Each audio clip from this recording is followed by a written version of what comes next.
right, I think we are just about ready to begin. I think most of the persons are connected. We wanted to give them some time to join in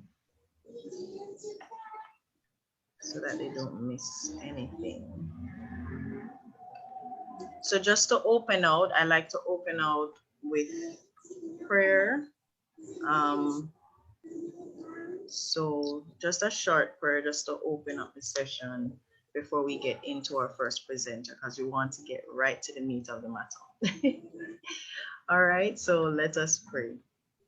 Lord, as we come before you, we thank you for this day. We thank you for the ability to come in this fashion, to come on Zoom and to share information, Lord, that will be beneficial for all the participants here. We thank you for the presenters.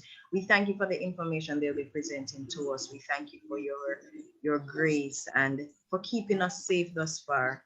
And we just ask that you bless each family here, each person here, and just supply our needs according to your will, Lord God.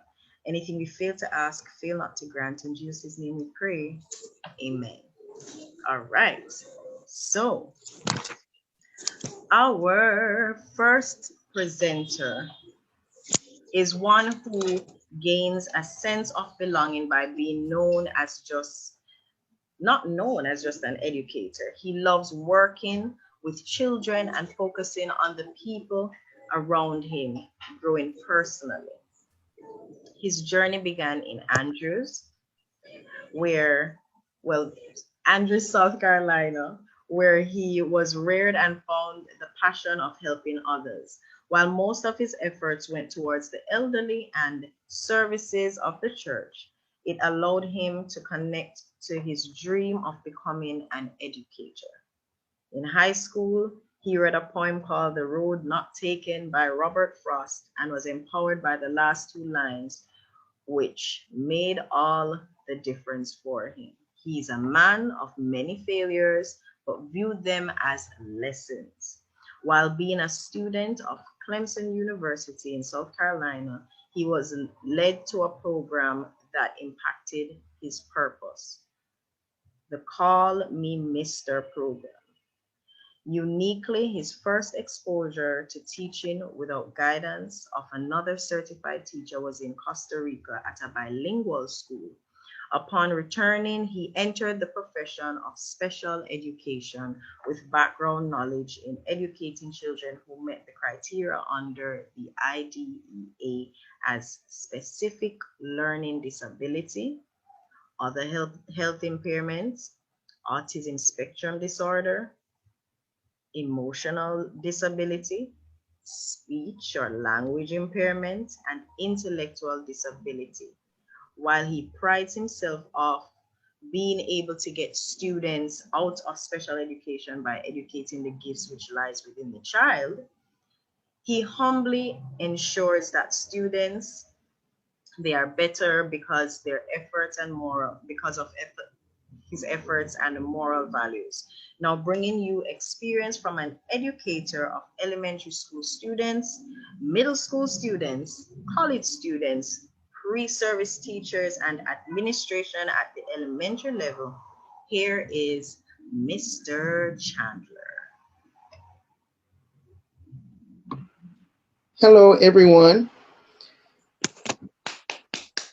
I hope that you all can hear me. I am currently in an area that I have to connect a little different. So I'm hoping that if my voice goes out, that you all would kind of make it known and we'll be able to work out those issues.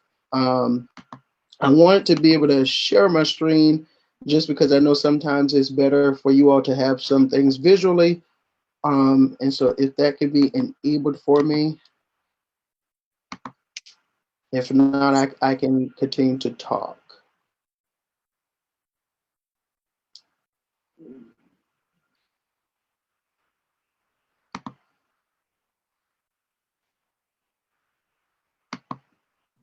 You should be able to share, Mr. Chandler. Is it coming up? All right.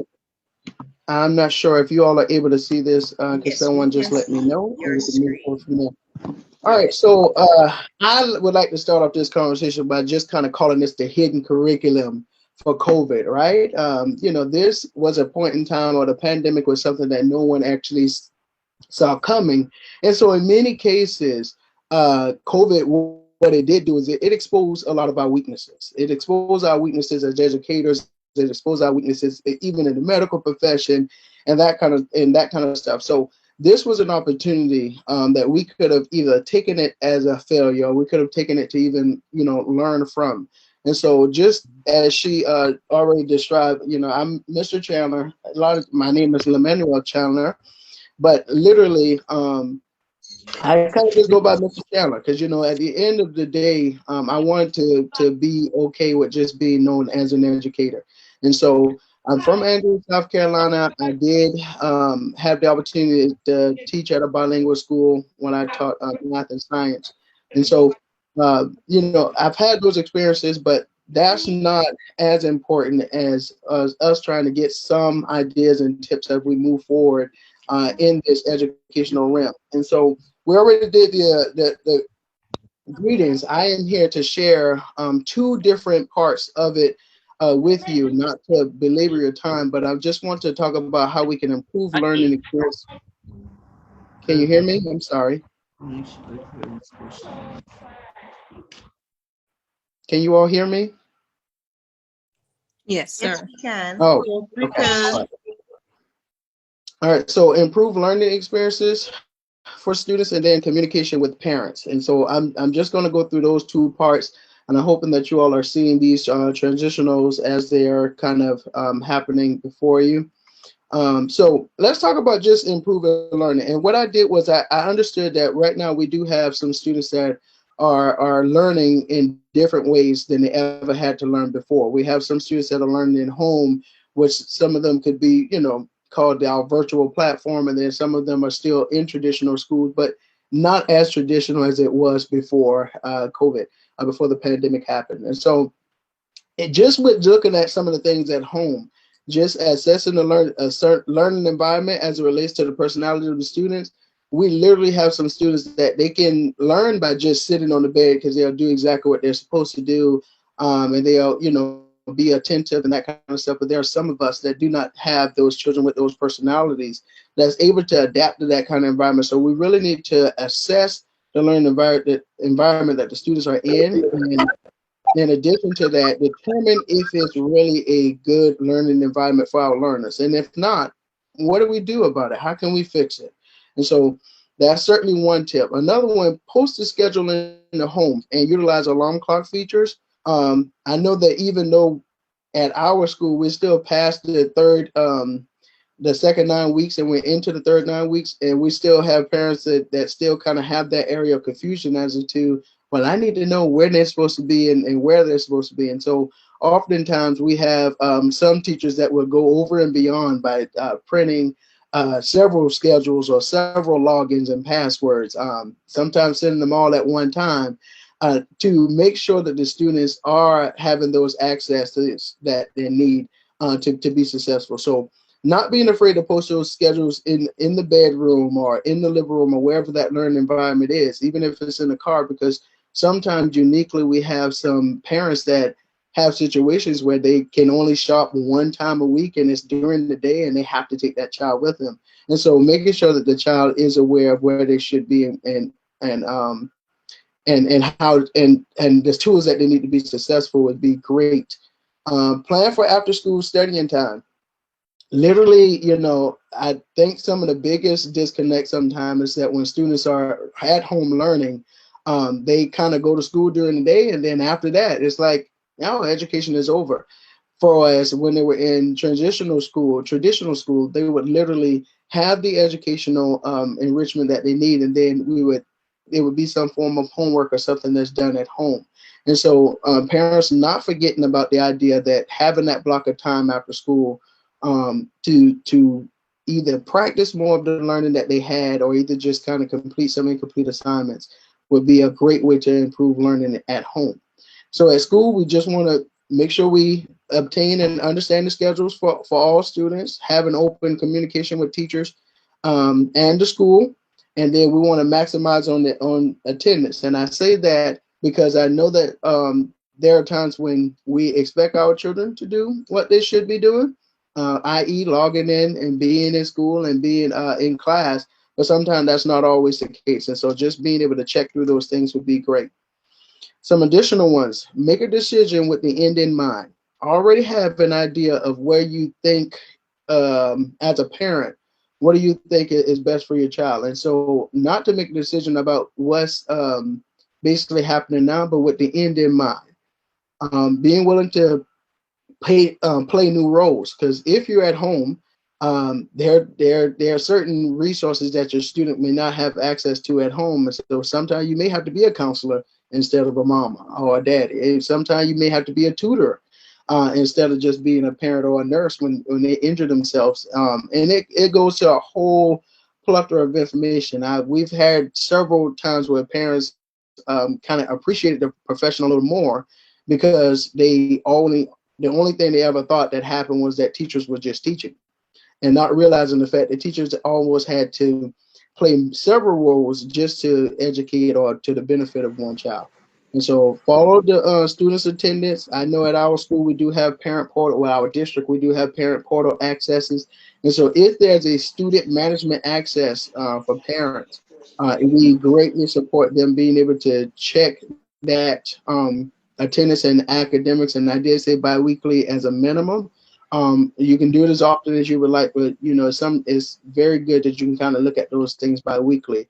Why that helps improve learning, because it, one, let your child or let the students know that you care about their learning, and two, it let them know that you will be watching, and so they will kind of pay more attention to it or actually present more care to it because of that.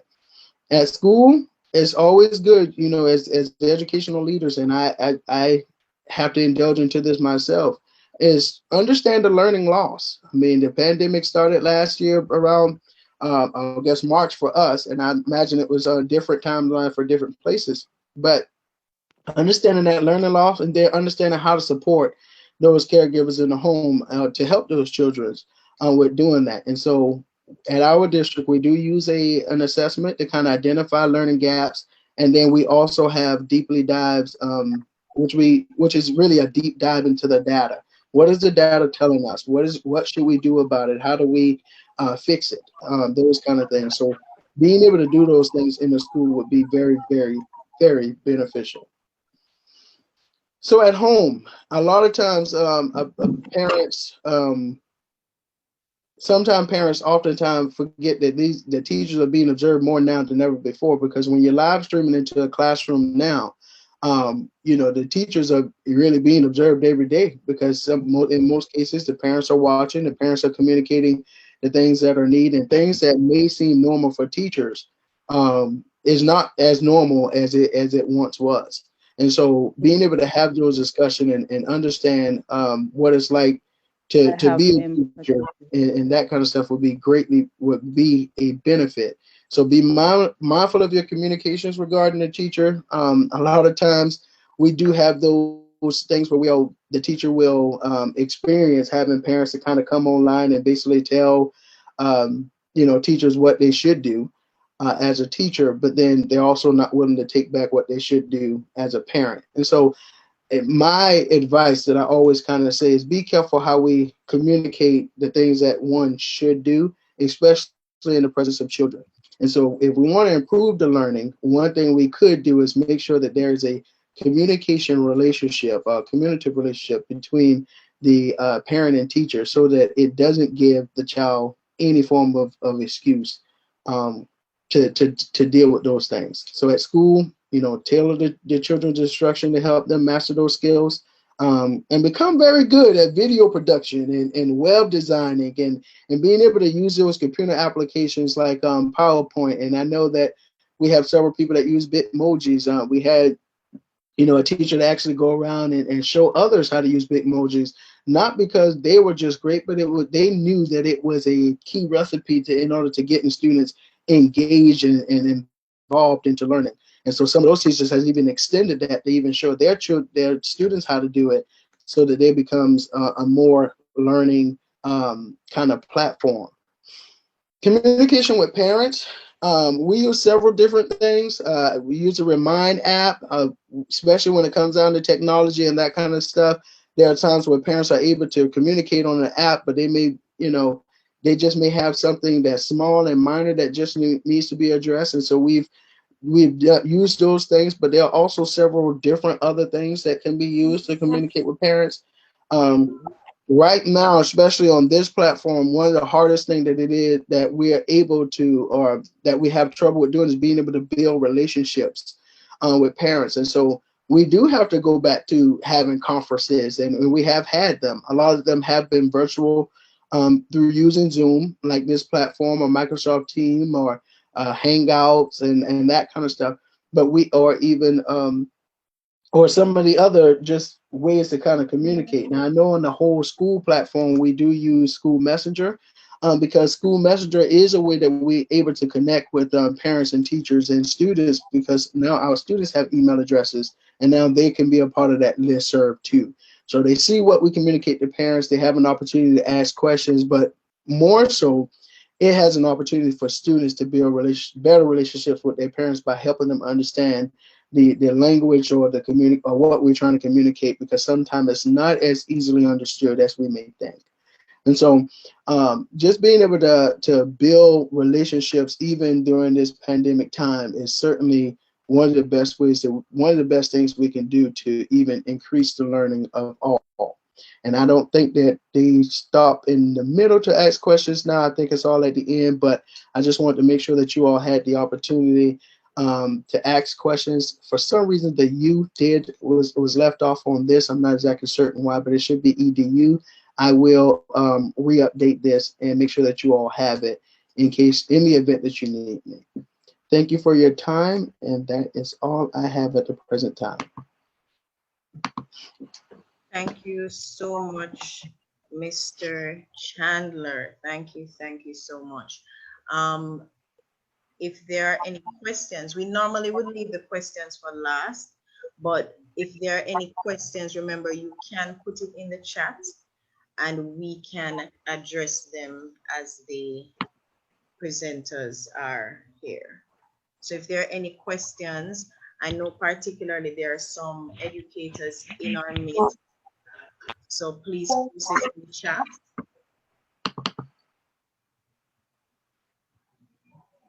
Someone was trying to say something a minute.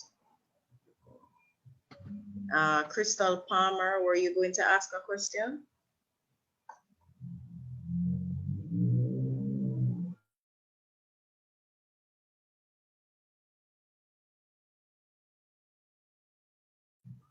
All right, so we're going to just jump to our next presenter. Remember, if you have any questions, post them in the chat. Good afternoon to the ones who are just joining us. Thank you for joining us today. And we are now going to hear from our second presenter. All right.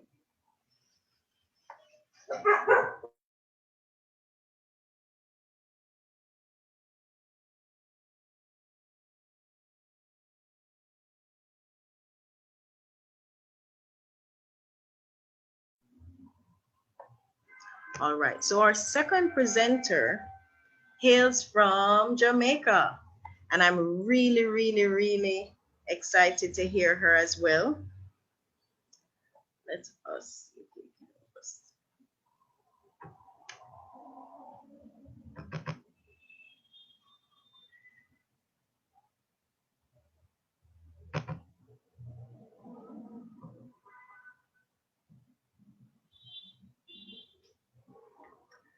She was born in Jamaica, grew up in Jamaica, and she is a God-fearing woman.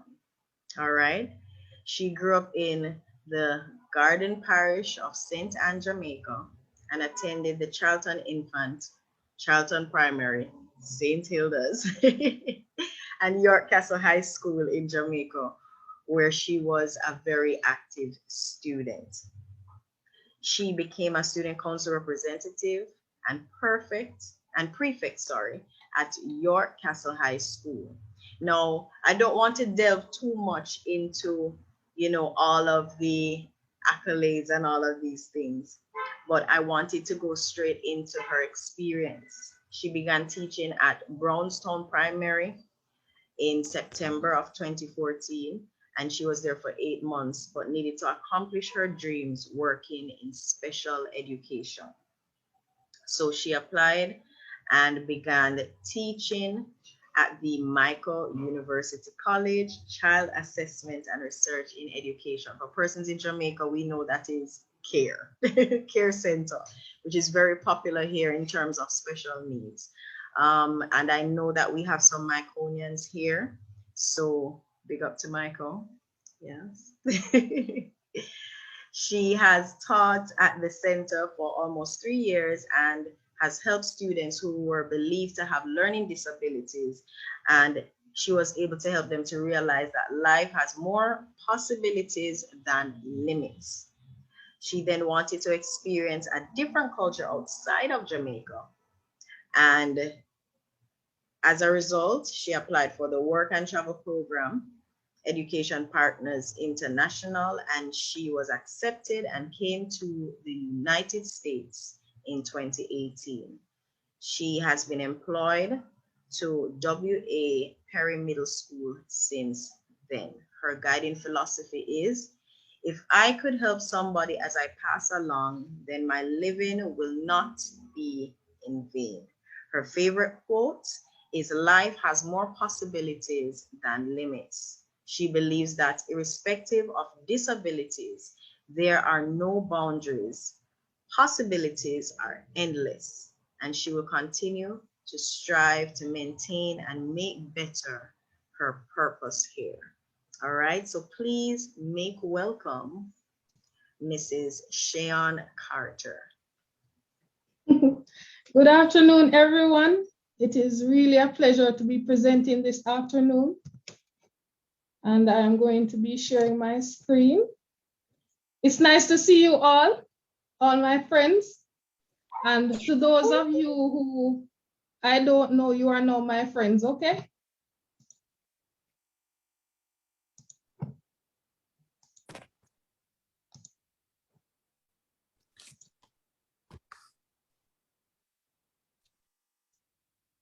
All right, so good afternoon again, and I'm going to be presenting on the strategies for online learning to help students with learning disabilities.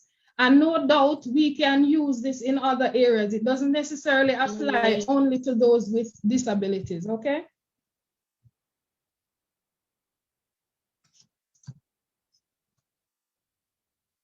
All right, my name again is Sheonne. All right, so we like to start. I was muted, I'm sorry. Education. All right, so we like to start out, or I like to start out with a beginning activity.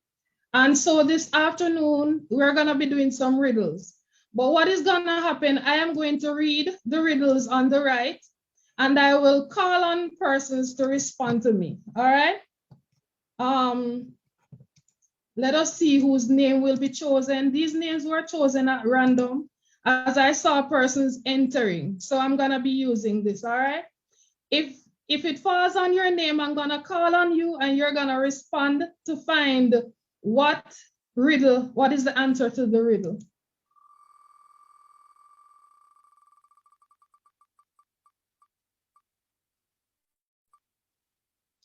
All right, our first person is Jodian Gordon. Our first person is Jodian Gordon. So this first one goes to you, Jodian. I'm in the kitchen and you'll never eat me, but Scruffy the dog sure loves to greet me. So you're gonna look at the riddle on the left, on the right, and you're gonna tell me which one of those pictures will go with it. You have to watch out, Shayne. Oh, you got in a crowd. Jodian? I'm here. I'm trying to look at the pictures. Okay, let me project it.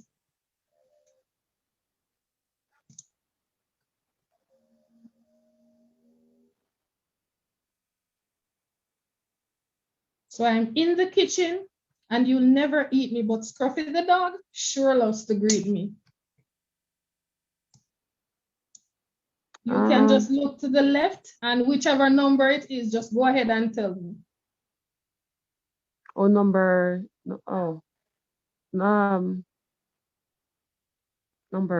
6. Number 6, yes, dog food.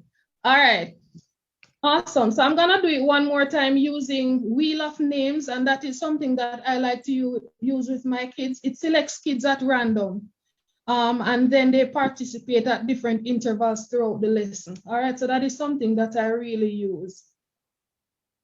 Let me go back, and I'm gonna do that one more time, and then I'll just call on some names, all right?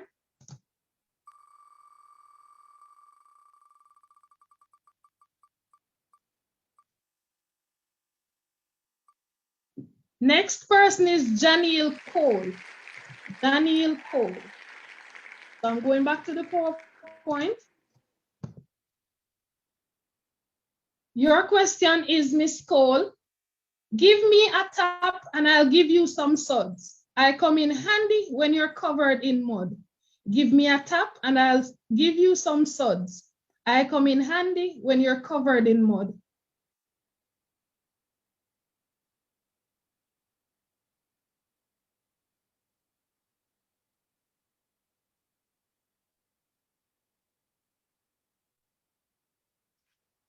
She's no longer with us?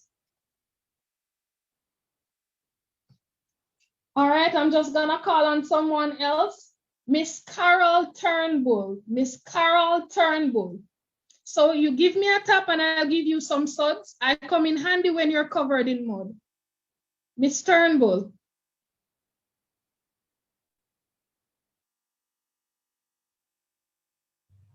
You can unmute your mics and speak. Yes, Microphones. Gregory. It's number 7. What am I supposed to say? All right, so I'll read the riddle on the right, and you're gonna look at the pictures on the left to see what the answer to the riddle would be. All right, so this one says, give me a tap. I'm not. Are you hearing me? Not hearing clearly. All right, Mr. Gregory Hewitt, you can go ahead and answer that one, please, sir. Nothing.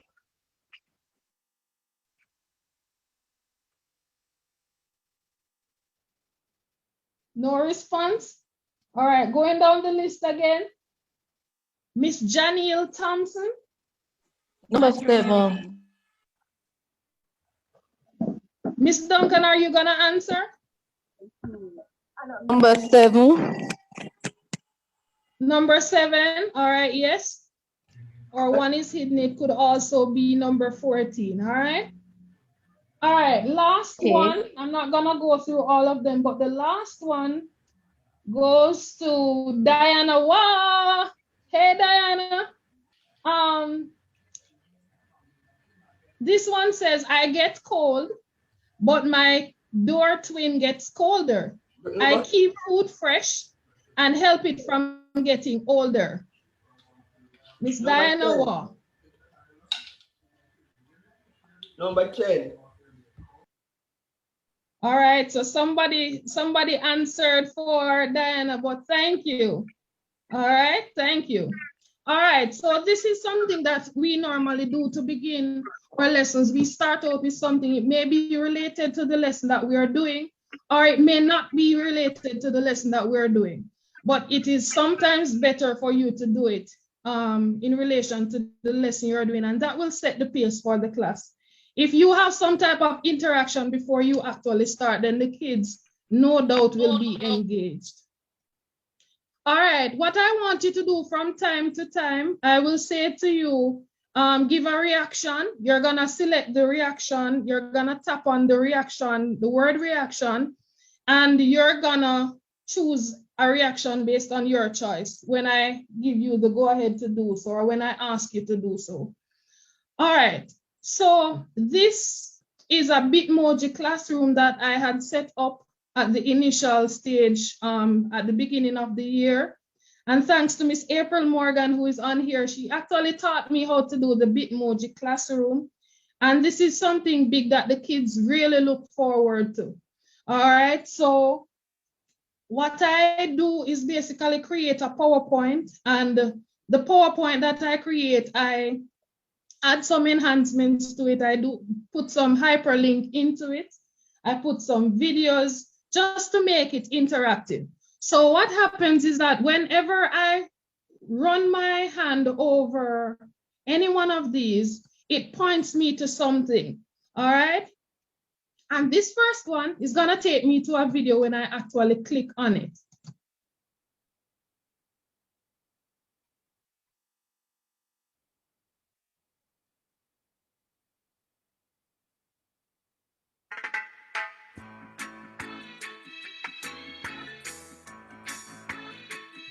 All right, so I will not be playing it, but that is exactly how I started out, by playing a Bob Marley song, Don't Worry. And I tried to let the kids know that they ought not to be worried. It was a new situation that we were faced with, and so we will make it through. And it has been a year, and we are making through. We are making it through. All right, so different things within my Bitmoji classroom will lead me to different things when I click on it. All right, each of these have a link, so if I run my mouse over it, then it brings me to something. All right.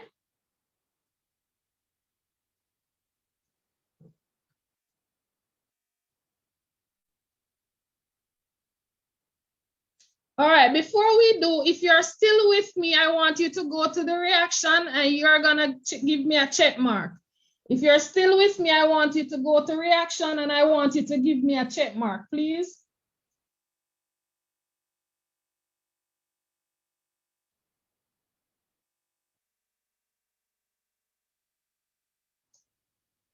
All right, thank you, Miss Andrea Green. Thank you, Miss Jewel Radford.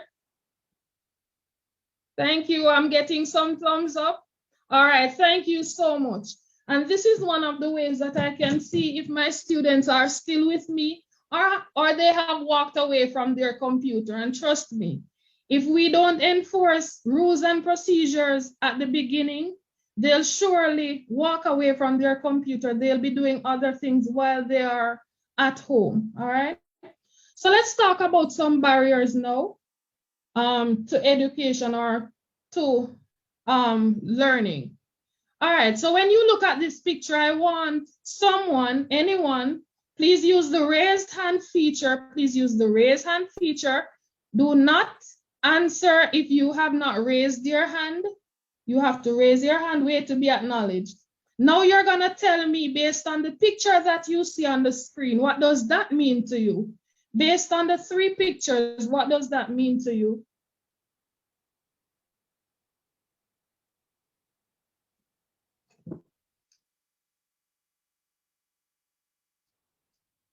Nobody to raise their hand? Anybody, somebody to raise their hand? All right, Miss Nardia Henry. Miss Nardia Henry, go ahead and talk to us. Okay, that there are different types of barriers. All right, different types of barriers. All right, anybody else? Miss Miriam Edwards or Mrs. Miriam Edwards. Good afternoon, everyone. Good afternoon. One size does not fit all. Yes, yes, indeed. Miss Monica Walker. What I see is that in the first picture, there's barriers for the children to see. And what they've done, they've put up steps or benches, whatever you want to call it, for them to see clearly. But as you can see, there's one child who is very tall. So he was able to see more than the others. And then in the next picture, because that child is so tall and could see what they're supposed to see, the bench was removed. And the other children one child was needed, that child was given like one box, and the other child needed 2 boxes to be able to see. And in the final picture, they changed and allowed all the child to see at their different phases or stages and they were able to see. And this shows equality. I mean, they allowed each child to have equal opportunity, and the equity and the whatever aids that they needed was also put in place. Awesome, thank you. We have a scholar, thank you. Miss Christine Martin from Abutnot Gallimore High School. Oh yes, that's my district. Go ahead, Miss Christine Martin. Miss, it's not Miss. It's not what? Miss. Okay, okay, sorry about that.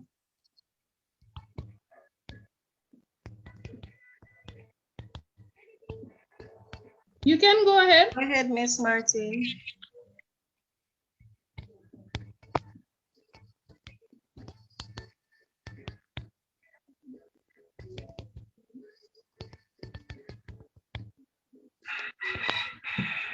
It's Mr. Martin, and he said that he's in grade 8. Yes, right. Okay, Mr. Martin. Okay. So you asked someone else. Yes. Miss, for the, it's not about the picture I'm talking, Miss. It's information about equality and versus equity. Equity, yes.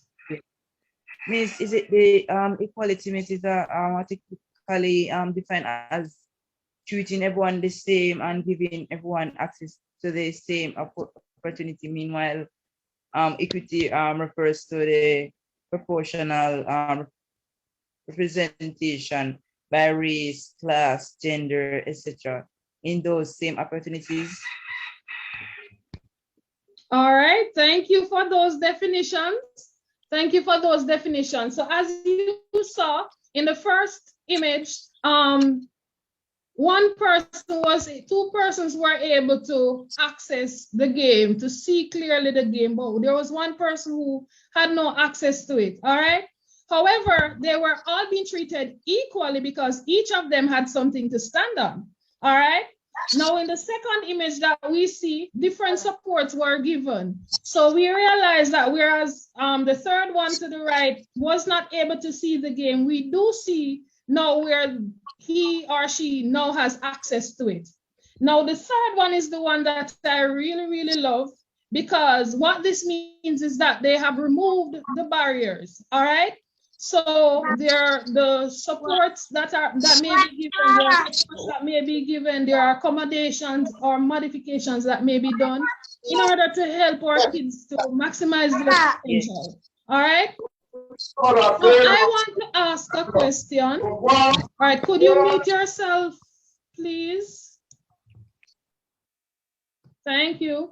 All right, how do we remove barriers? Would someone raise your hand, please? Would you use the raise hand feature, please? How can we remove barriers in the classroom?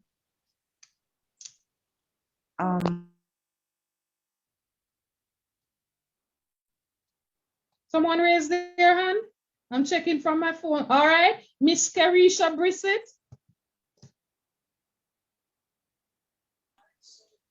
Okay, we can remove barriers by catering to each student learning needs and also their level of development. Awesome, awesome. Miss Debbie Edwards. Good evening, everyone. Hello. I think for me, one of the first barrier that I need to remove is a barrier that's within me. Because until I have cleared that barrier, then I might not be able to see how to help someone else. That's awesome, and that is a very important point that you touched. All right, because we have to work on ourselves first before we can give up ourselves to others. All right. So thank you so much for participating thus far. So we can remove barriers by meeting students' learning needs. So what we can do is to cater to their individual learning needs. And that can be done through accommodations and modifications. Now, accommodations are just methods that help them to reach their potential, all right? Modifications, however, on the other hand, modifications is a kind of change in the curriculum to meet the students' needs, all right? Oftentimes, we have a misconception about that, all right? Now we're gonna be looking at accommodations as opposed to modifications, all right? And we're gonna be watching a video. I hope you can hear clearly.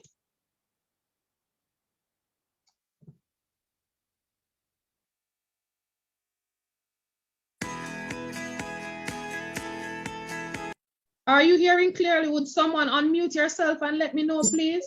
Yes. Clearly. Yes. Thank you. Hearing clearly. Yes.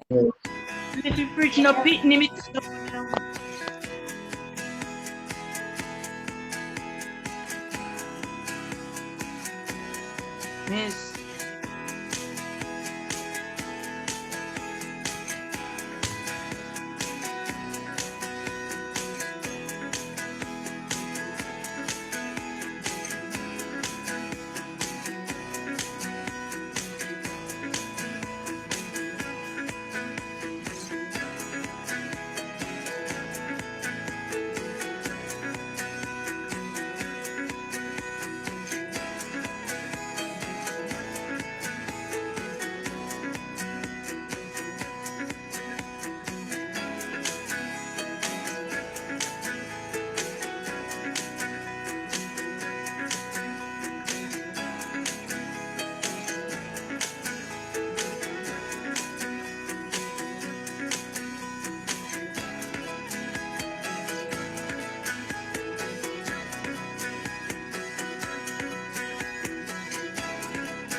All right. So basically what you were seeing is that a modification is a change to the curriculum, and this is usually based on the severity. So what we find is that for those with a modified curriculum, those are persons who are normally in a self-contained setting where they are not able to cope with the curriculum standards or to meet the curriculum standards in the general education classroom. And so they are placed in a special education classroom where they receive support. It may be for the entire day, or they may go to a subject area, probably one session in another general ed setting. Now, some common accommodations that we normally use when we are writing students' individualized education plans. We can use some custom ones, frequent checks for understanding. We can do extended time for quizzes and tests. And that may include an extra 45 minutes or an extra hour for tests to be completed. We can allow students to do testing in a small group setting. That's like the the major exams in a small group setting. And all these accommodations help them to meet their needs. However, they are in the general education classroom for most of the day. All right. I see Christine's hand is raised. Do you have a question? Or was it raised from before? And Miss Brissett, was it that your hand was raised from before? No, Miss, I read. That's correct. My hand was raised from before. All right, you can select the lower hand feature, okay? Musa said I had something to say. That's why okay, go ahead.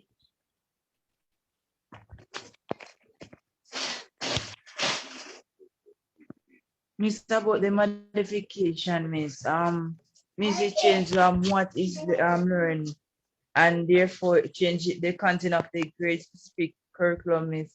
And the accommodation, Miss, is a change that helps a student overcome or work around the disability.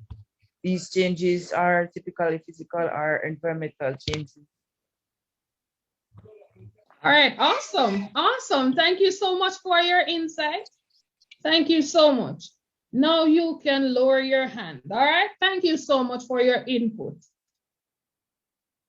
All right, now I want to ask a question. If you just see this and you should use this in your classroom, what would you use this to do? If you see this in your classroom, this is basically a traffic sign that can be used in learning. If you see this as a teacher, what would you use that to do? Could you please raise your hand and I'll acknowledge someone for them to share? What would you use that to do?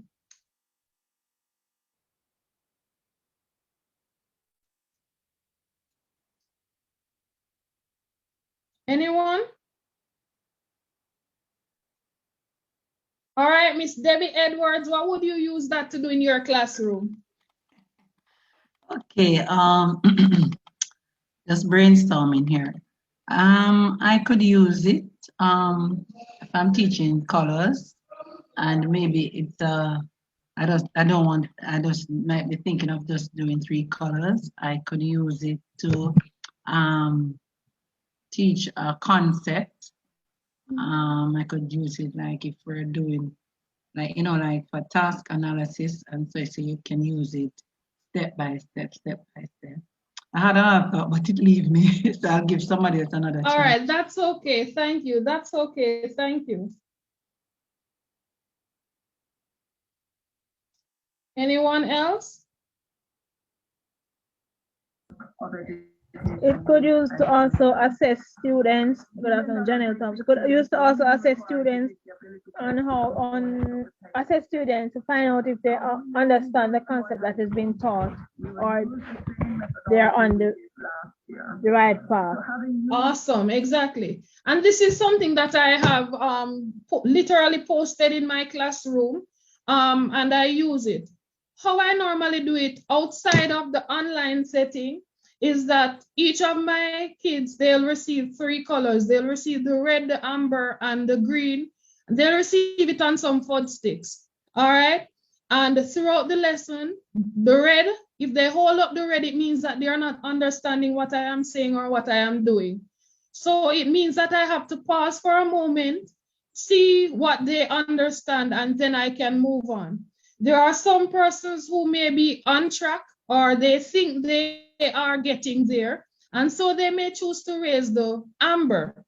Also, there is the green. That's for those who think they understand what is being done, all right? Now, for persons with disabilities or for students with disabilities, since we're in an online setting, what they could do, they could type the color in the chat. So at different intervals during your lesson, you may say to them, okay, let's check for understanding. What color are you? Is it that you understand or you don't understand? If they cannot spell the colors, if they cannot spell, then just allow them to write the letter that it begins with, all right? And we can also think of some other ways in which we can use this in our classroom, all right?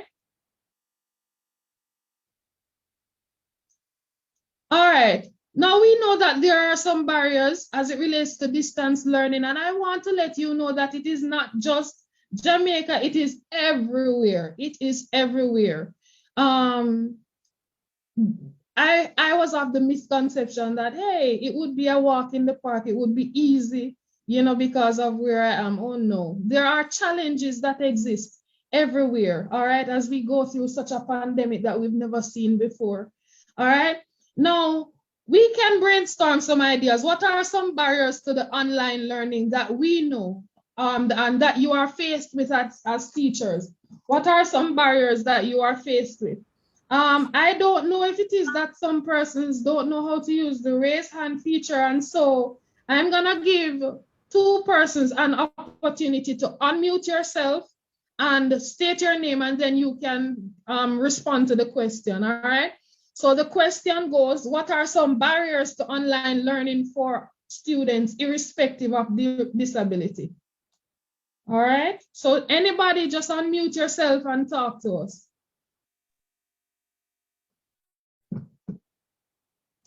Good afternoon, everyone. Good afternoon.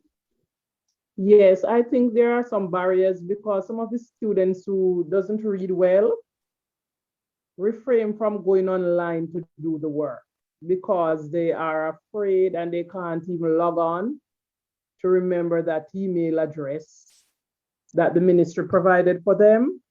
True. And how to consistently set up that platform and have a password to enter. That is so true. That is so true. Anyone else?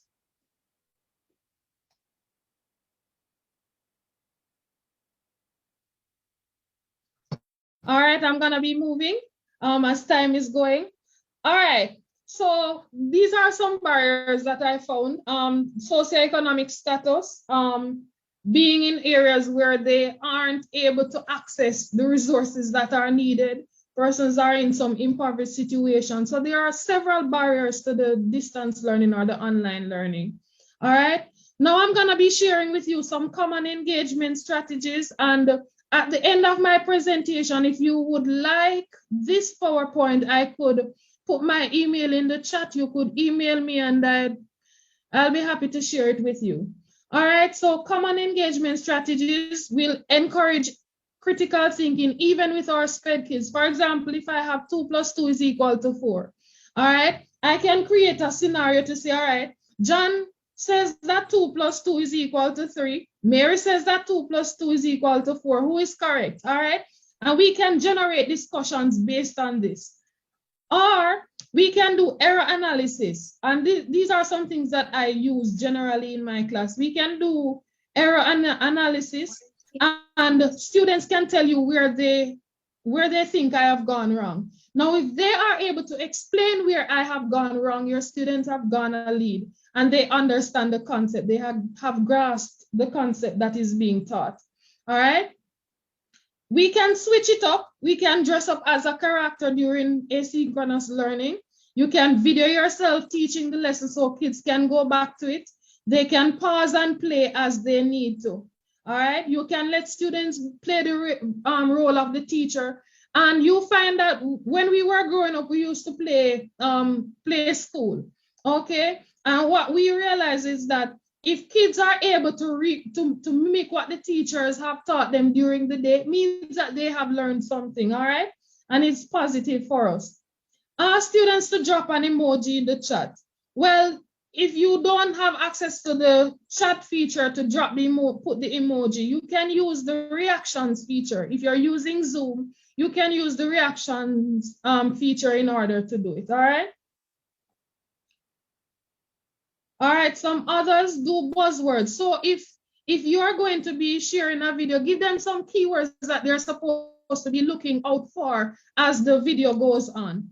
All right, pre-teach vocabulary. And I literally wrote this way because we need to move away from just writing notes on the board and for students to just copy it. All right. And what we can do to make it interactive and for us to interact with it right throughout the lesson, we can use graphic organizers, we can use concept maps, we can use pictures, etc. All right, and we can model vocabulary. All right.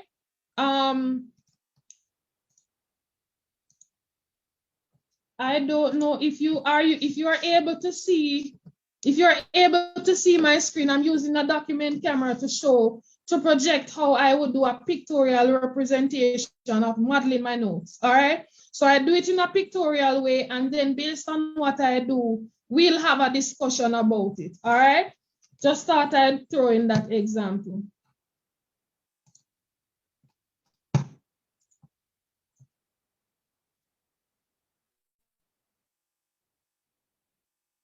All right. So we can give choice boards to students. We can give students choices. When students have choices, they'll be more engaged. So I try to incorporate all different subject areas or different subject areas. We have reading or ELA or language arts, as we say in Jamaica. We have science, we have social studies, and we have math. All right. So this we refer to as tic-tac-toe. And what we do with this is that we are giving students options that they can, if they have the autonomy to choose, then they will want to participate more. I look on one and I'll probably do the easiest one. All right. It makes children feel comfortable.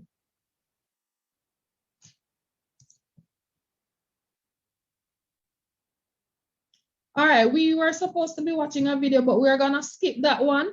All right, so this I call it, and I'm gonna end after this. This I call Road to 10. Let's see what happens then. So these are some things that I do or I did even at the beginning, and I continue to do to ensure that I am catering to students' individual learning needs. All right, so first of all, I said clear rules and procedures, and this is very important, especially at the start. I set realistic goals for them, especially those with an IEP. We have to set goals that are attainable, those that they can actually accomplish. We have to build relationships and rapport with students and understand their learning styles. And this is usually done at the beginning of the year, but guess what? It is never too late to start, because sometimes even during the year, you have to stop and try to build a rapport with the students, all right? Accentuate the positive. So sometimes we highlight the negative things. We want to be highlighting the positive things, all right? And we find that students will have a more positive outlook. We can teach and interact with vocabulary throughout the lesson. So don't just give them vocabulary at the beginning and just leave it afterwards, all right? We use repetition for, and I'm sorry to be going so fast. We use repetition, especially for our kids with special needs, because the more they hear it, is the more it sticks. We know sometimes they have problems with retaining things and memory, and so it helps. Repetition does help. Use scaffolding, so we build on what students know, all right? Because students have a wealth of knowledge. We can't take for granted that kids do not know, all right, until we actually give them an opportunity. Differentiate instruction, and that is tailoring the instruction to meet the students' needs. So we're not gonna modify the curriculum, but we're gonna reach the students based on their learning styles and based on their needs. We can use accommodations based on their IEPs, and we can make learning fun through songs, jingles, raps, videos, and games. And that is something that I really incorporate. And there are some games that we can use as assessments, formative assessments, to actually get immediate feedback for students, all right? It lessens your work. You don't have to grade anything because it grades it for you. Now, if there are any questions, I can facilitate 2 questions. I have also placed some resources, some free resources that can be used to encourage engagement in your classroom. These are free. You just have to explore the internet to see what is free, and you'll be able to engage these kids. And finally, those are your references. So as I said, if you would like a copy of my presentation, I'd be sure to give it to you. I'll put my email in the chat, and I will email you if you request it, all right? Or if you want it, you can put your email in the chat, all right? So thank you everyone for listening to me. If you have any questions, I can facilitate a question now. Thank you, Miss Rachel, thank you. I can facilitate a question or two, please. Good day. This is Miss Walker. Miss Carter, are you hearing me? Yes, ma'am. Okay, it was just by chance someone sent me this Zoom session not too long ago, and I saw the heading special needs. But I'm just listening in. I don't know if I'm on the right concept. Is it special needs as in slow learners? And the reason I ask is because I have a son that is autistic. All So right, so there are different categories of special needs, all right? And even though I explore the options for those with learning disabilities, all these things can be adapted to fit the need of your child, all right? So irrespective of the fact that your child may have autism, we just, first of all, teachers just have to find their learning, his or her learning style, and based on that, they are able to gauge their lessons to cater to the individual needs of your child. So it doesn't matter, you may look at it as just being for those only with learning disabilities. Right, learning disabilities. Right. However, this can be adapted to suit the needs of your students. Okay, thank you very much. You're welcome, ma'am. Thank you so much for having me, and thank you for allowing me, Miss Bennett. Back to you. Thank you. Thank you so much. That was definitely a world of knowledge, and we definitely appreciate your time with us. I'm taking down all the information, so definitely I will share all of the information, as you said, your presentation. For those who are interested, just post your emails in the chat, but I will be posting a Google document that you can fill out your information for future use, even for future presentations, because we have this every quarter. So our next session will be in June, right? So once we have your emails, we'll send you the information and forward it as we go along. So post your emails in the chat, and I'll be posting the Google Doc in short order. All right. So that was Mrs. Carter. Thank you again. Thank you again. And remember, if you have any questions, let's say a question pops up in your head later on after the third presentation, you can definitely post it in the chat or raise your hand using the emoji there. You can raise your hand and we will address it. Mrs. Carter raised her hand. No, as I see so many email addresses coming in, I think what I'll do is just share the file in the chat, all right? Okay, not a problem. And if anybody comes in after, you can send it to me. Right, and they can take my email address, and if there are any questions or they need any help, or if they want to share anything with me, I'm open for it. Definitely. Thank you so much. All right. So we are going to jump to our third presenter. Our third presenter is a dear friend of mine. She is a God-fearing woman, and she works wonders. I always brag about her, and she always is very modest. Stop, please. No, don't. But she is an awesome educator. I met her at the Michael University College. We both are in the master's program for special education, and she loves, when I say she loves being an educator, she loves working with children who have special needs, because she sees them as persons. She sees them as people first. We use people first language, and that's definitely something she practices.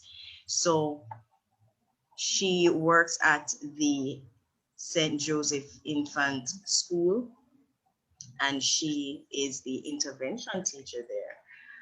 She does a lot of therapy, hands-on, activities, but I'm not going to say too much. I'm going to get right into it because we are pressed for time and we do have one more person. So I am not going to hold her any further and I'm not going to keep her from you any longer. Here is Mrs. Dillon-Gray. Thank you so much, Joan. Thank you, everyone. A pleasant evening to you. And we have been looking at PowerPoints and stuff. So listen, we're going to be getting busy for 15 minutes. So I want you to bring me a stocking. Anybody can find a stocking. Quick, quick, quick. Find a stocking. I see Miss Rachel trying to find hers. I need a stocking. Okay, somebody else bring me, okay. I should have warned them that you're very hands-on, literally. Bring me some clothes pegs. I need three blue and 2 yellow and 1 natural color. 3 blue. Come on, parents, let's get going, everybody. Let's go, let's go, let's go. It's so good to be here. We're finding the clothes pegs. Can anybody else find me a magnet? I need a magnet and a piece of string.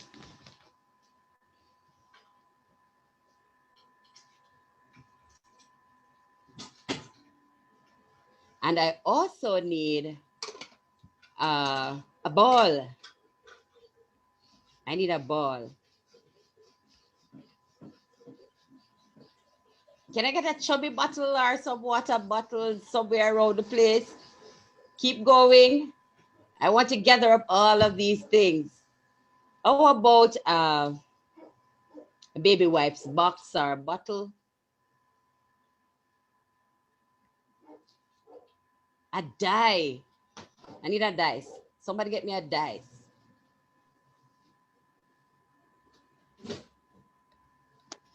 I see some persons moving around. Can anyone get me something that begins with the letter O? Miss Morgan? Can you find something that begins with the letter O? Some of us are not able to move. Okay, why am I doing all of this? Because these are things that we have at home that we can use. And my child is not a special needs child.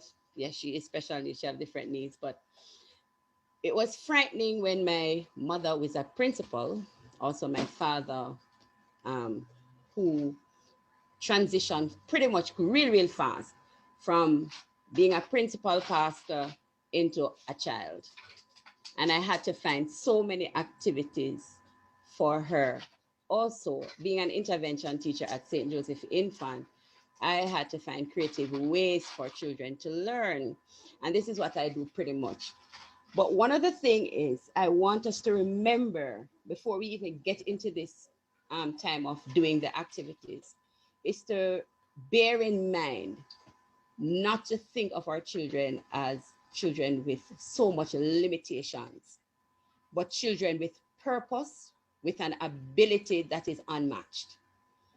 Because one of the things is, when it comes on to activities and doing certain things with them, we first think about their disability, what they're not able to do, and all of that. That's not what is important. We're thinking of the things that they can do and the assistance that they need. So I ask you for a stocking, because you might not be able to buy a ball. So what are we going to do with this stocking? We're going to get a whole lot of them, put them together, and we're going to make balls. The stocking you put over your head, and with those chubby bottles, put them with water, and you're going to ensure that the children walk about and bounce them around, because the child might be hyperactive and you want to cool them down. So you get that bottle, put the stocking foot over the head. That is if they're able to.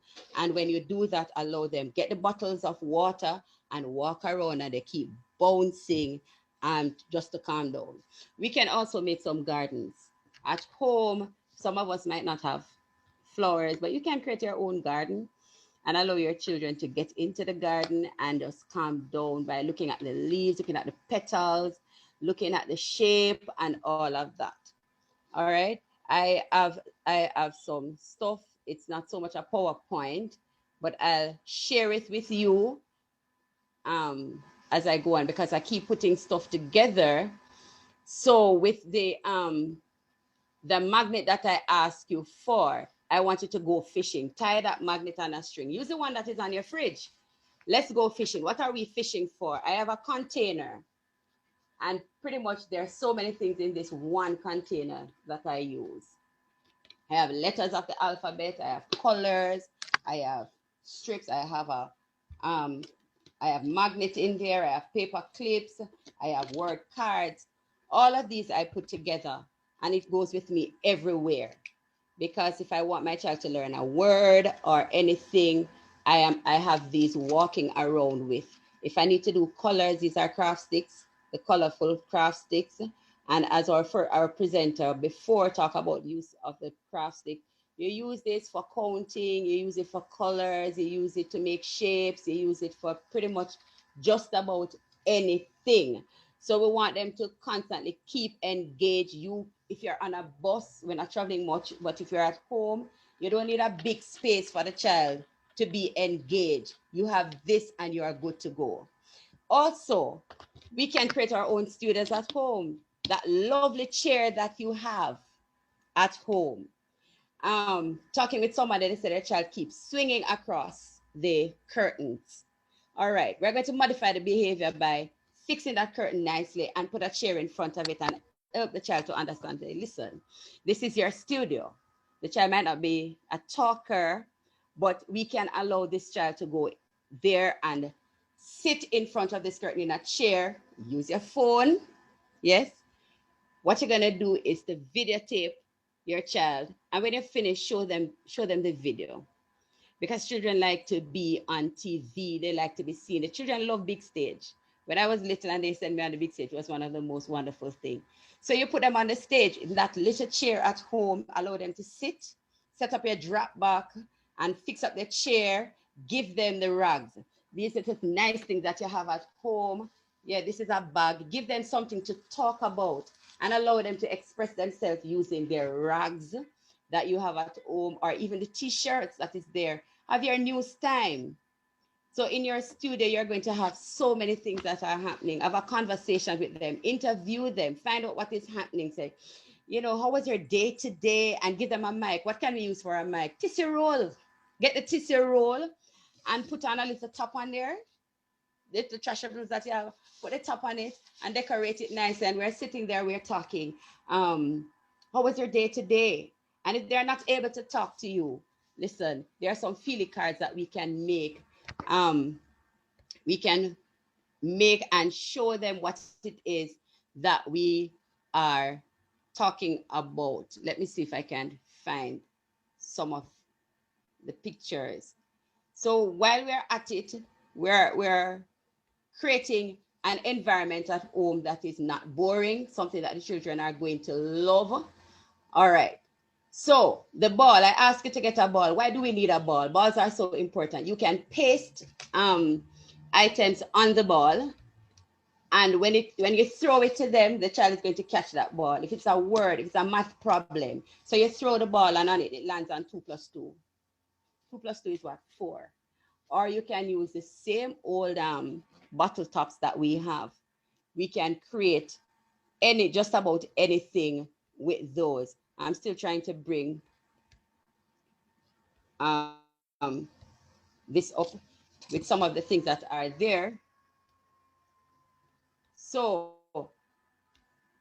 this is something that is very, very important that we can use. Our child is not talking, or the children are not talking to us, but we can create these little cards for them to say whatever it is that they want. And we are not considering them that they cannot communicate. They can communicate, but we are providing an avenue for them to communicate with us. We want to hear what they're saying, so we're going to create that atmosphere for them to speak.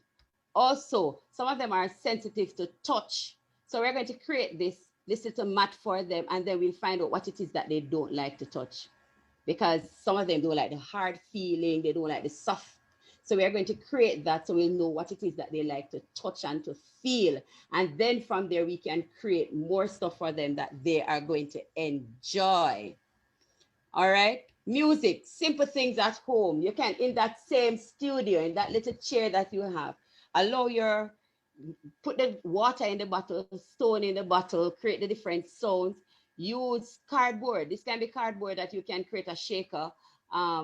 These are the eggs, and if you don't have them, listen, you can put a box, pieces of cardboard together and tape it around and put whatever it is that you want. Use the milk tin to make drums, the little bottles that you have. Create those little things. So we have our little music time because some of these students are musicians and they want to just have fun. In the studio, like I said before, you sing, you dance, you interview, you share a book. Allow them to sit and share their own story with you. They can also write their own stories. How they're going to write it? Use your phone. Let them say the story. At St. Joseph, I had 50 little authors, 5-year-olds writing books. And did I help them? No. I sat with them. They sat and they corrected each other. They did it on by themselves. We have another set who are 30 something last year because of COVID we didn't, but I have quite a number of them. All I need to do is just listen to them, tape them, and let them share their stories with you. For sporting activities, like I told you before, even these, the table tennis can be made from cardboard, weightlifting stuff. So you do all of these little things at home to make sure that the boys and girls are so engaged. I like dice. And like I said before, the die is so important. We put letters on it, we put numbers, whatever it is that we need. We use it for addition, subtraction, any little activity that you want the die to use for, you can use it.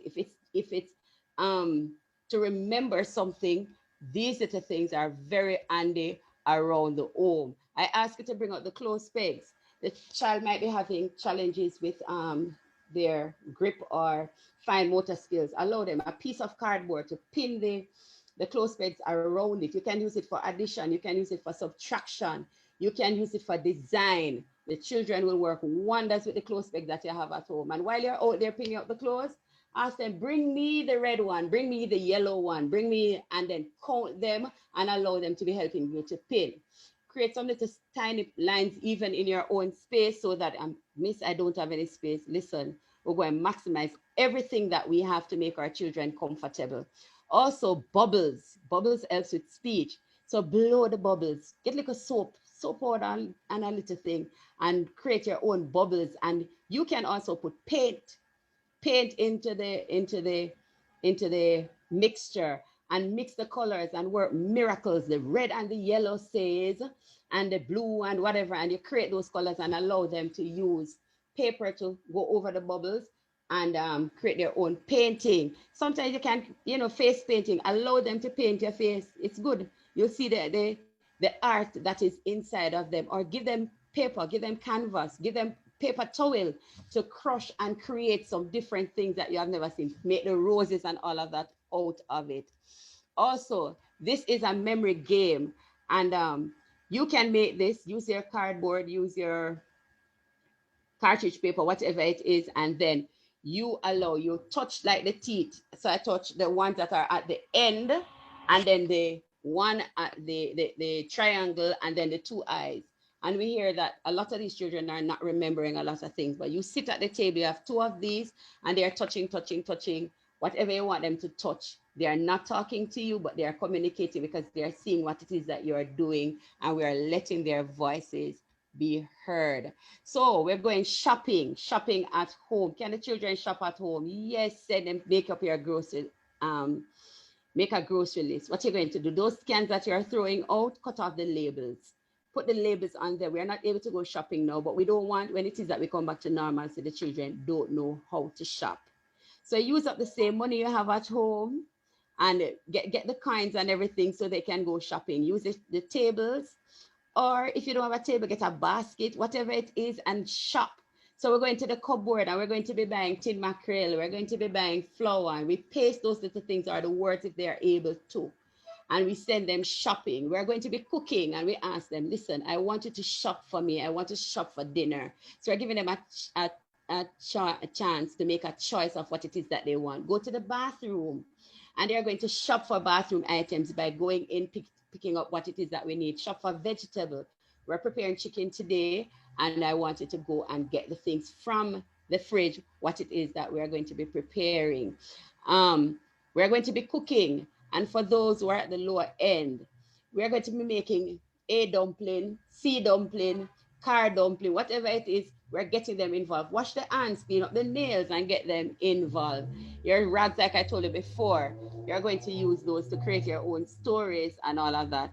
The rice and the sandbox, allow them to pick the rice for you, wash the rice and all of that, and we'll understand where the feelings are coming in. I use tweezer to pick up the things that are there. Like I said before, a ball is so, so important to every child at home. And anything that you find around your house can be of great, great wonders to your child. What are we talking about here? We're talking about simulating activities that can help our children at home. The various things that we can do. We don't have the money to spend right now, but we can create all the activities with the simple things, the trashables that we have at home, and make learning and our environment very, very friendly to them. So, any questions? Because I think I have so many ideas in my head to share with you about the different things that we can do with our children at home. So we did the bring me game. I spy someone on my screen who is smiling, whose name begins with A and it has 5 letters in it. Who is that person? Andrea Beans. No, it's not Andrea. April Morgan. It is April, of course. I spy. What do I spy? I spy a lovely lady who has long hair. She's wearing a white earphone.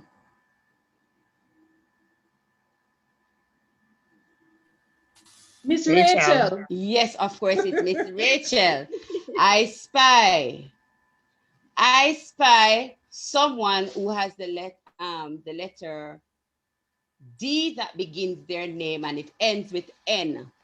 Who is that person? Their last name. Dawn, Natasha Yes, Dawn. it is Dawn. I spy someone who is at the beach. It looks like the beach, or they're sitting and they're overlooking. They're not looking, their back is turned. Tamara Gray. Of course. And those are simple activities that we can do with our children to have a discussion where we don't get frustrated. So you're fast, man. You're fast.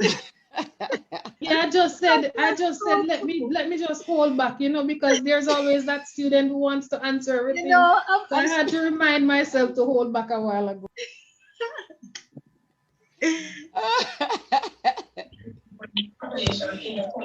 So that is pretty much it for now, because we could go on and on and on and on. It's not teacher's pet at all.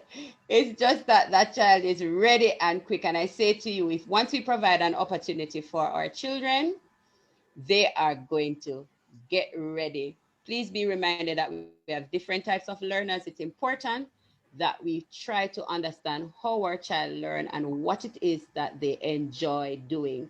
So I might tell you to play a board game. They are not fascinated by board games. They are fascinated by rolling balls, kicking, climbing. And if it is that your child is a climber and all of that, all you need to do is to modify the behavior by showing them, tape them, show them what to do. If you can't move, get a video or something and allow them to follow the moves, and guess what? They'll be big, great dancers later down in life. Thank you. Over to you, Joan. Thank you so much. Thank you so much. We already have some comments in the chat. This presentation is speaking to me a lot of ideas to help with my child who has Down syndrome, and persons are utilizing the everyday or the household items as you started off with. So that's we're getting some reviews already. Are there any questions? Any questions? Great feedback. Any questions? I see Dale, your hand is up. Carrie Ann Walker says, I love. Yes, are you hearing me? Dale, go ahead. Yes. Yes, you are hearing me okay? Yes, I'm hearing you. Yes, so I quite enjoyed the presentation. I'm just wondering though, how could we now move some of these methods into engaging students online using the technological tools? I like the treasure hunt, but could we do this with any app, any websites? I'll tell you this much, and I said it to Joan that I don't go much on these things because I try to find innovative ways, and some of the things I wasn't able to give you a good presentation because I was trying to search for some stuff out there that that are technologically based. And one of the reasons for me not going technology, because the children are so much into technology that we forget the little things that are around us. So I don't have the apps. I just pretty much use what is in our space because everything is computer based. And then we forget the nature walks. We forget that the grill has shapes, the diamond and the square and all of that. And we keep going into looking for things that are out there. The cup that we have as a circle, it looks like a cylinder. And if we go YouTube all the time, after a while, our children will not be able to think for themselves. So I'm sorry, I don't have apps where that is concerned. Okay, because my question is directly in relation to the fact that we must now teach remotely. Yes. So it's very good and lovely that you are so innovative in terms of asking persons to maybe share screen and collect these items. But as far as it goes in terms of putting this now within distance learning, I kind of find a little problem there because we now need to find a way to get the students to still do these interactive activities, but also with the technology. So I'm just saying that we need to add this to what you are doing. Well, what I do when I'm through, because I still teach the children online, what I do at the end of it, so if I'm teaching like about shapes, I take them video, take them outside, show them the community, show them the grill. I use the blender, I flush the toilet, I do all of those. And then at the end of it, if it is that I can find something that has sound, like a bird chirping or so forth. But for me, to be honest with you, I prefer to go with the things that are in our environment and use technology to enhance what we have. So I'm not against technology and I do use it a lot, but I prefer, honestly, I want the children to think because it is that even at home that we are doing a garden and I want the child to learn about square feet or how much it is that, because even these children are going to be builders. And yes, there are things out there that are online, but allow them to know how many paper clips is going to go around my book. So when it is that I give them that amount of paper clips and they have that hand-on experience, especially now that they're out of the physical space, we want them to have that hands-on experience where they can put the paper clips around the book and say, okay, it is 30 paper clips that give me what it the measurement of my book. We're going outside and we're going to be making a garden, and how many pots can hold into this garden? So we find the information all over at the end of the day, but we want them to have the experience because we are robbed of that even now. So I promote the technology part of it, but I say to us that if we can create that environment in our house, right? At the end of it, they see it, then they go on and we use technology as a tool for enhancing what it is that we are doing. Just to add, Miss Gray, persons have sent some things in the chat, some suggestions are in the chat that we can actually use. And also, I think there are a lot of teachers who share the same feeling at this time with the new norm that is happening. So I definitely understand where Dale is coming from in terms of the new norm. So utilizing the platforms that are posted in the chat, and there are a few more that that were discussed in our previous presentations in December. You can go to our Facebook page and see one of our presenters mentioning these things and how she still utilizes the online platform for special needs students. So you can look at that as a reference as well. So utilizing these platforms as well as having the hands-on from where you are remotely. I know it is a challenge, but we can integrate both. All right. To be honest, like I shared, sorry, Joan, like I shared about my mother being a principal and moving from 100 to 0.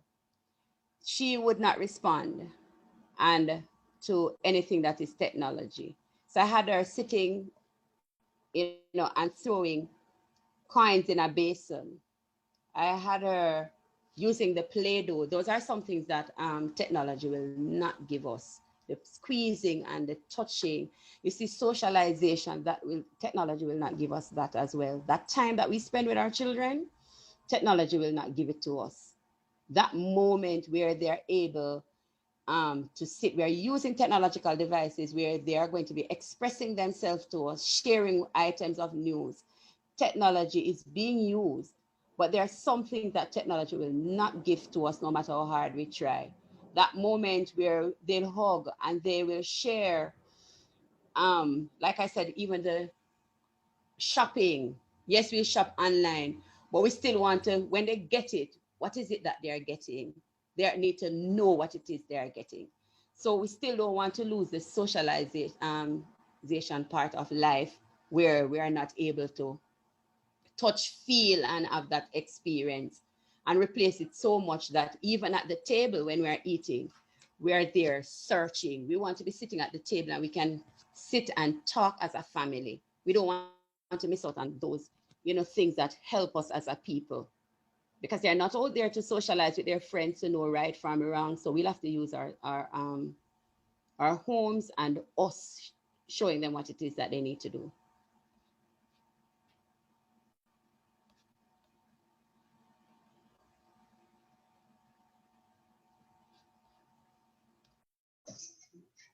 Excellent, excellent.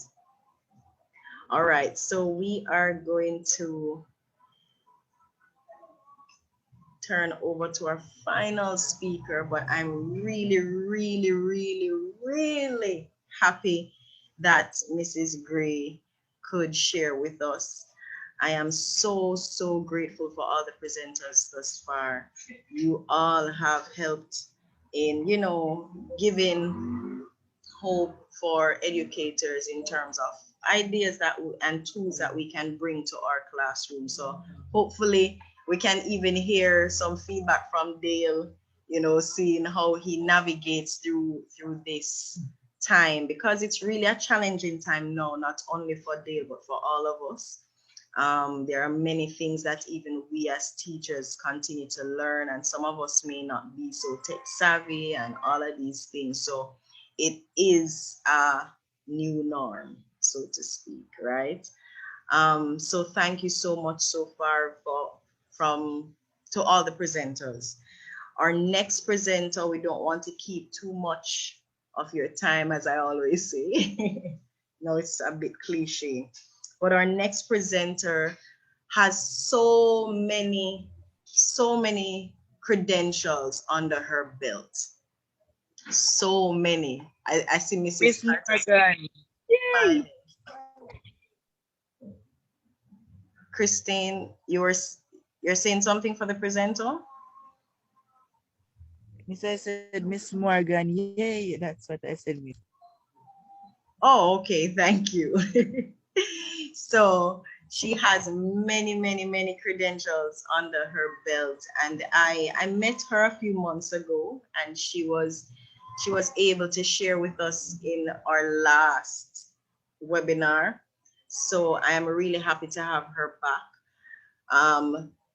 Her role today falls into mental health, because that is one of her strengths. She travels internationally. She's currently an adjunct professor of psychology with Fortis College and a special education teacher with Richland County School District 1. She will complete her terminal degree in the near future. Her achievements are commendable. She represents a model of excellence for single parents who believe in being positive role models for their children.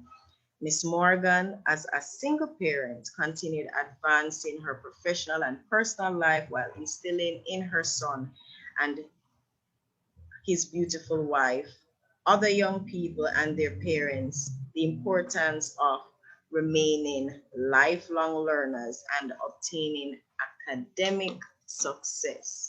I will keep her from you no longer. Please make welcome Miss April Morgan. Yay. Thank you, everyone. Good evening. Good evening, and thank you so much. I'm not going to be before you very long this evening.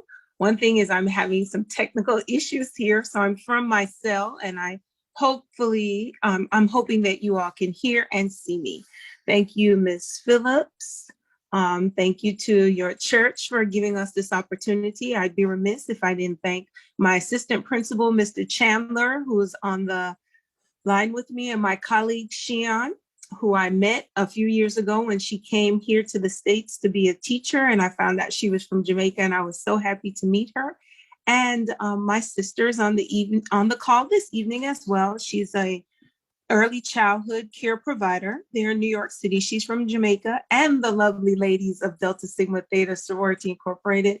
My chapter president, Miss Radford, is joining the call this evening, and thank you all so much. So my portion for the evening is quick and short. It is to share some words of inspiration with everyone. So thank you to everyone who has joined us this evening, all the teachers, the students, the parents, all of our loved ones. And I'm going to give you 3 takeaways this evening. One of them I'd like to share with you is to remember to ask for help. When you find yourself in a difficult time and you need support, or you're just not sure what to do, ask for help. There are various groups on the internet, in your community, through your church. Just ask someone that's trusted, a trusted friend or individual, and you might find the very answer that you're seeking. The next thing I'd like to share with you, and this is for my teachers and my educators, is a little acronym called QTIP, QTIP. And QTIP is quit taking it personal. When the parents and the students may be having a bad day and things are just not going the best way possible, remember, don't take it personal. We're all on that same ship. We're all suffering from the pandemic. Yes, and QTIP, quit taking it personal. Sometimes you have to sit back and ask yourself, why is that person responding like that? Maybe they're in a worse situation than I am today, and go ahead and treat them with love and kindness. Another thing I would like for you to remember is to communicate. All right, communicate to those that are around you, whether it's written or verbal communication. And then the last takeaway I'd like to give you for this evening, before I share a quick quote with you, is to be kind to yourself. Balance is very good. We have to have a little bit of both. We can't always be on the computer with technology, and we can't always do it the traditional way because the paradigm has shifted. So be kind to yourself and have some balance in your life. And then there's a little quote that I want to share with you, and I'm paraphrasing it because right now I do not have access to technology to Google it and read it for you. But remember this, keep in mind this. Remember that your words become your thoughts and your thoughts become your actions. Thank you all, everyone. And this concludes my portion of the presentation.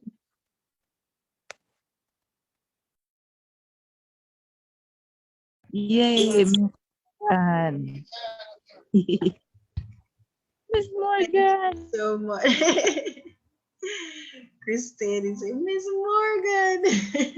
Well done, well done. Awesome, awesome. And a big thank you to all the presenters today. Please, you can use your emojis, use your applause, use your yeses, use your, fanfare, everything, just to show some appreciation virtually. Some may just open the mics and just say, yay, thank you. Yeah, thank you. Yes. Awesome. Well said, well done. Yes, it was a pleasure. And just to let persons know who came in late, this was recorded or is still being recorded, and it is going to be available on our Facebook page. All you have to do is type in Special Advocates for Special Needs Jamaica, and you will be able to see it. But before we go, I am posting a link so that you can leave your information with us, so that for future webinars, you can all be notified. All right, so I'm posting, you should see the link. It's a Google form, so you can just fill out the information, pasting it again. And thank you so much for joining us today. So remember, quit taking it personal. Love yourself, love your children, love your students, and remember, we are all people first. All right. Miss or Mrs. Graham, you wanted to share?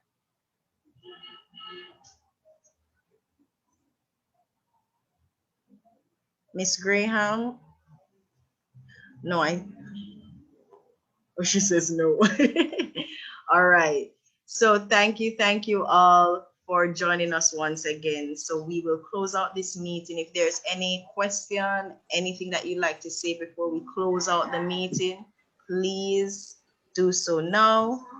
Miss, can you share the link again, please? Sure. I will definitely do so.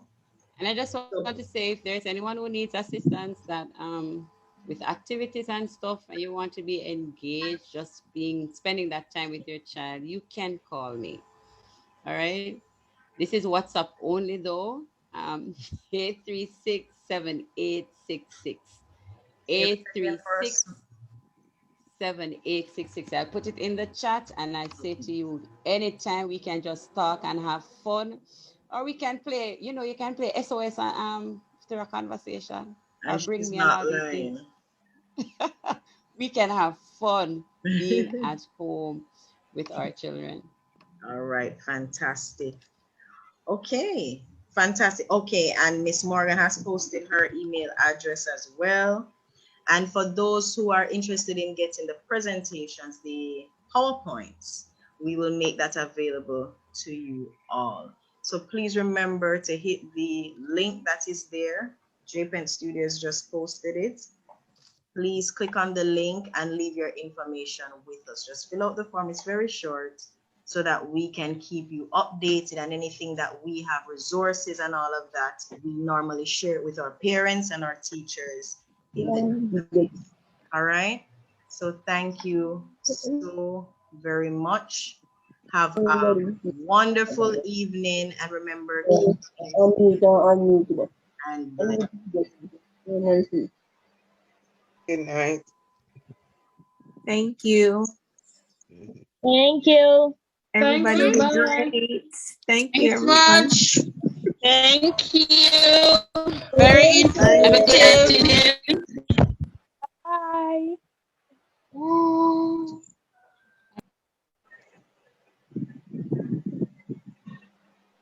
Yeah, leave the phone now. The phone. Sheonne, big up.